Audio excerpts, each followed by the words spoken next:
dengan memakai strategi dari ajaran taqiyah. Makna taqiyah itu adalah dusta.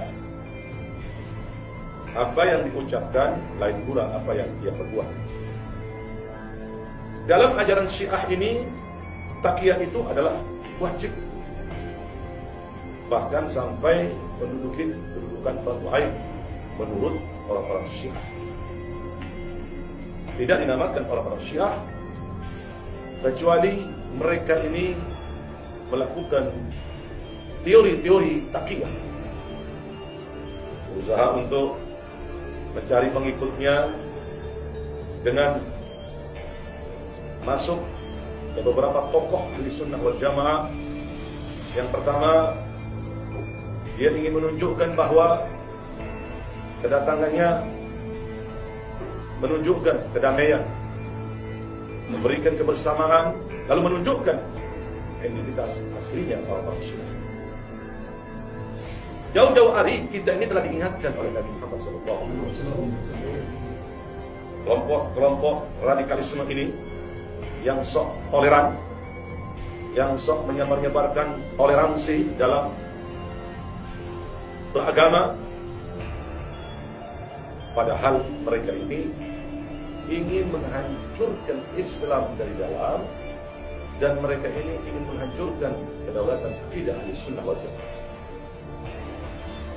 Seperti kader-kader Syiah, salah satunya adalah Husain Ja'far al-Haddad. Makhluk yang satu ini asal dari Bondowoso, yang pendidikannya di Yapi Bangil. Dapat diketahui di Bangil itu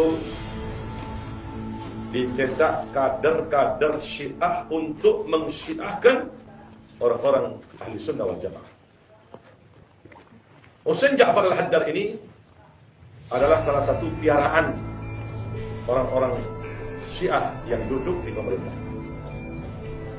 untuk mengelabui, untuk masuk mempengaruhi, baik itu seniman-seniman yang sudah dikenal ahli sunnah wal jamaah, tokoh-tokoh, para kiai, para ustadz, para tuan guru. Dengan strategi liciknya orang-orang Syiah ini, ya, berusaha untuk mengelabui agar dagangan-dagangan mereka ini laku, agar mereka ini menjadi pengikut dari pengikutnya Khomeini. Dari mana tahu kalau Husain Ja'far al-Haddad yang asal dari Bondowoso makhluk yang satu ini Syiah? Tentu kita ini meneliti terlebih dahulu. Mulai dari pendidikannya, dia itu keluaran dari pesantren Yapi Bangil. Sedangkan pesantren Yapi Bangil ini adalah pesantren yang mencetak kader-kader Syiah. Ya.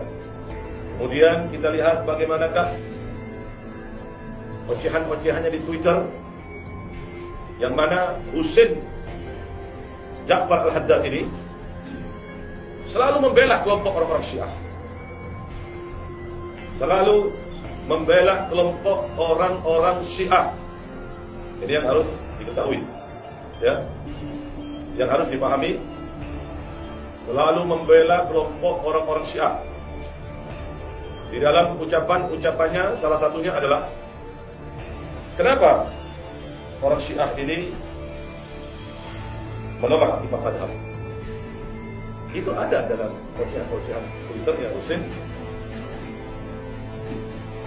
Ja'far al-Haddad ini. Di situ sudah kita dapat mendeteksi bahwa ini orang tidak beres. Dan namanya orang tidak beres ini, semua tokoh-tokoh masyarakat, para habaib, para guru, para kiai, saya ingatkan untuk berhati-hati dengan adanya makhluk satu ini, Husain Ja'far al-Haddad. Yang mereka pura-pura masuk di situ keseniman, kemudian mereka pura-pura masuk menjadi presenter di satu acara, di tempat-tempat yang lain. Semua ini adalah cara mereka untuk mencari pengikut. Dan kita dianjurkan untuk berhati-hati menghadapi mereka ini. Tidak ada lain memerangi mereka.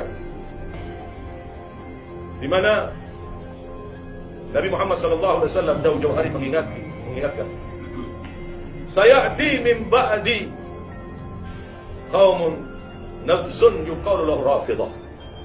Akan datang setelah aku meninggal ini sekelompok kaum yang menamakan Rafidah, orang-orang yang menolak. Fa idza adraktumuhum faqtulhum fa innahum musyrikun. Kalau kau mendapati mereka, perangi mereka. Bukan duduk dengan mereka, asyik dengan mereka. Ini orang-orang licik. Orang-orang yang pro terhadap orang-orang Yahudi dan orang-orang Nasrani. Mereka pura-pura menghantam Amerika agar simpatisan orang-orang terhadap orang-orang Iran ini makin bertambah. Tuh lihat orang Syiah musuh dengan orang-orang Amerika. Lihat bagaimana Syiah sangat toleransi. Bohong. Syiah tidak pernah mengobarkan toleransi. Di Indonesia ini hendaklah para tokoh-tokoh masyarakat, para habaib, para kiai, para ustadz berpikir jernih untuk mengetahui satu hal ini. Kalau mereka beralasan dengan alasan toleransi, Syiah sangat toleransi, kenapa tidak dimulai dari Iran? Di mana tokoh-tokoh Syiah yang ada di Indonesia ini hampir 70-90% berpendidikan di Iran. Di Iran sendiri mulai dari zaman Khomeini tidak ada yang namanya toleransi. Orang-orang ahli sunnah wal jamaah mendapatkan perilaku yang sangat kejam. Masjid-masjid dirobohkan, tokoh-tokoh ahli sunnah wal jamaah dipenjara dan disiksanya. Mana ada toleransi? Tidak ada toleransi. Di Iran tidak ada. Kenapa tidak dimulai dari sana? Karena di Iran itu sendiri orang-orang Syiah menjadi mayoritas. Di Indonesia ahli sunnah wal jamaah menjadi mayoritas.